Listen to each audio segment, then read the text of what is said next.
Baru saja resmi bergabung dengan Borussia Mönchengladbach, Kevin Dix langsung jadi perhatian media Jerman, bukan karena performanya, tapi karena pulang dalam kondisi cedera usai membela timnas Indonesia. Bek kanan berusia 28 tahun itu tampil sebagai starter saat Indonesia menjamu Jepang dalam lanjutan ronde ketiga kualifikasi Piala Dunia 2026 zona Asia. Sayangnya, penampilannya hanya bertahan 27 menit sebelum ditarik keluar akibat cedera pada kaki. Situasi ini sontak memicu kekhawatiran dari kubu Gladbach, yang berharap Dix bisa segera beradaptasi dan memberi kontribusi maksimal di Bundesliga. Media Jerman, salah satunya Bild, menyoroti kondisi tersebut dan menyebut bahwa cedera ini bisa menghambat proses adaptasi pemain anyar mereka. Belum sempat mengenakan jersey klub di kompetisi resmi, Dix justru lebih dulu harus menjalani pemeriksaan medis, yang jelas bukan skenario ideal untuk awal musimnya di Jerman. Hingga saat ini, belum ada informasi resmi mengenai tingkat keparahan cedera yang dialami Dix. Manajer Timnas Indonesia, Sumarji, menyatakan bahwa Kevin Dix akan menjalani pemeriksaan MRI setelah kembali ke Jakarta, bersama Yakob Sayuri yang juga mengalami gangguan fisik. Yang membuat situasi ini menarik adalah reaksi publik Jerman yang tampak khawatir, bahkan sedikit sinis, terhadap risiko yang diambil Dix saat membela tim nasional. Namun perlu diingat, keputusan Dix untuk tampil bersama skuad Garuda adalah bentuk nyata dari komitmen dan loyalitas terhadap tanah air barunya. Ia datang bukan untuk numpang nama, tapi untuk benar-benar berkontribusi. Kalaupun harus cedera karena membela negara, itu adalah konsekuensi yang pantas dihormati, bukan diragukan.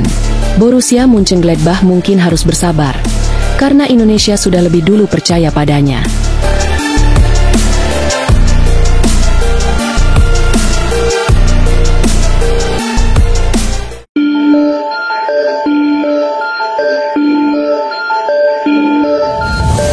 Rafael Struijk, striker muda berdarah Belanda yang sempat jadi harapan lini depan timnas Indonesia di era Shin Tae-yong, kini tengah berada di persimpangan karir. Setelah kontraknya tak diperpanjang oleh Brisbane Roar, pemain berusia 21 tahun itu resmi berstatus bebas transfer. Selama membela klub asal Australia tersebut, Struijk cuma dimainkan sebanyak 10 kali dengan total waktu bermain yang cuma 239 menit, dan hanya mampu mencetak 1 gol. Statistik yang tentu jauh dari kata memuaskan. Apalagi sejak timnas diambil alih oleh Patrick Kluivert, perannya makin menghilang bak ditelan bumi. Dari yang dulu jadi starter, sekarang bahkan buat masuk daftar cadangan saja seperti harus puasa dulu 7 hari. Tapi tenang, kabar baiknya, Bali United muncul sebagai penyelamat.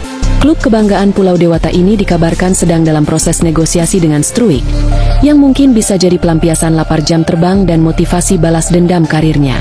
Bali United sendiri memang lagi cari darah segar dari kalangan pemain diaspora untuk mempertajam lini serang mereka. Dan Struijk, meski sempat tenggelam, tetap punya potensi besar jika berada di sistem yang tepat. Pelatih Johnny Jensen bahkan mengisyaratkan akan memakai pendekatan permainan yang sedikit berbeda musim ini. Bisa jadi ini kode keras bahwa dia butuh tipe penyerang yang mau kerja keras dan main lepas. Dan ya, Struijk masuk kriteria itu. Dengan situasi timnas yang makin sulit ia tembus dan status klub yang lagi kosong, Bali United bisa jadi tempat paling pas buat Struijk menemukan lagi performa terbaiknya. Kalau transfer ini terjadi, jelas bakal jadi langkah yang menguntungkan buat semua pihak.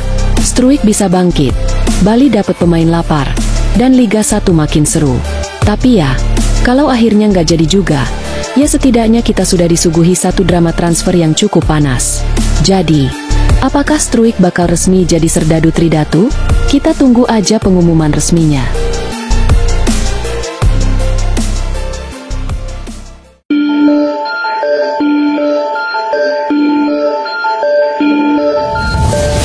Kabar menggembirakan kembali datang dari dunia sepak bola nasional. Satu lagi talenta muda potensial dari Eropa sedang dalam proses naturalisasi untuk memperkuat timnas Indonesia. Sosok tersebut adalah Mauro Zijlstra, penyerang muda berbakat yang kini tengah meniti karir di Belanda bersama FC Volendam.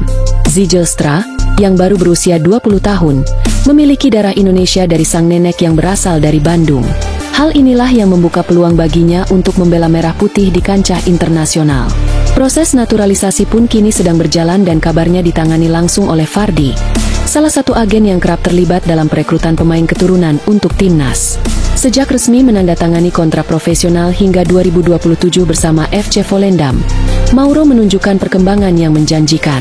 Ia telah mencatatkan 7 penampilan di Keukenkampioen Divisie, kompetisi kasta kedua Liga Belanda, sejak debutnya pada 11 Januari 2025. Meski belum lama tampil di level senior, performanya cukup mencuri perhatian dan dianggap sebagai prospek cerah di lini serang. Hal ini diperkuat oleh pernyataan Yusa Nugraha, pemain muda Indonesia yang juga berkarir di Belanda. Dalam sebuah video di kanal YouTube pribadinya yang tayang 15 Mei 2025, Yusa menyebut bahwa Mauro saat ini tengah fokus menyelesaikan beberapa hal administratif, termasuk urusan paspornya, agar proses naturalisasi bisa segera rampung tanpa hambatan besar. Jika proses ini berjalan lancar, Mauro Zijlstra berpotensi menjadi senjata baru di lini depan timnas Indonesia. Pelatih tim senior, Patrick Kluivert, disebut-sebut membuka peluang untuk memanggil Mauro ke skuad utama Garuda. Namun, dengan usianya yang masih muda, ia juga bisa menjadi pilihan untuk memperkuat tim U23 yang saat ini ditangani Gerald van den Burg. Langkah naturalisasi ini tentunya menjadi angin segar bagi pengembangan skuad timnas. Dengan tambahan pemain seperti Mauro Zijlstra, kekuatan lini depan Indonesia akan semakin variatif dan kompetitif, terutama menghadapi agenda-agenda penting di level Asia maupun internasional. Kini, tinggal menunggu waktu hingga semua proses selesai. Publik pecinta sepak bola nasional tentu berharap Mauro bisa segera bergabung dan menunjukkan kontribusi nyatanya di lapangan. Apakah ia akan menjadi striker masa depan Garuda? Menarik untuk kita nantikan bersama.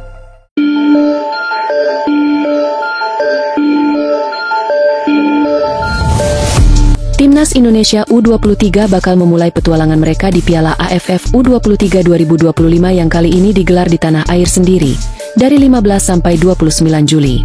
Bertindak sebagai tuan rumah, Garuda Muda jelas nggak boleh main-main. Mereka tergabung di grup A bareng Malaysia, Filipina, dan Brunei Darussalam. Di atas kertas, grup ini memang bisa dibilang cukup bersahabat, tapi kalau sampai lengah, bisa jadi bencana. Salah satu laga penting bakal tersaji di pertandingan kedua grup saat Indonesia bentrok lawan Filipina pada 18 Juli 2025 di Stadion Utama Gelora Bung Karno, Jakarta. Laga ini krusial banget karena hanya juara grup yang otomatis lolos ke semifinal. Sementara satu tiket sisa cuma dikasih ke runner-up terbaik dari semua grup. Jadi, hasil di setiap pertandingan benar-benar menentukan. Dan gak ada ruang untuk buang-buang poin. Pelatih Gerald van den Burg dipastikan bakal turun dengan komposisi terbaik. Gak cuma andalkan talenta lokal, sejumlah pemain keturunan yang sudah mencicipi kerasnya kompetisi Eropa juga siap dipanggil.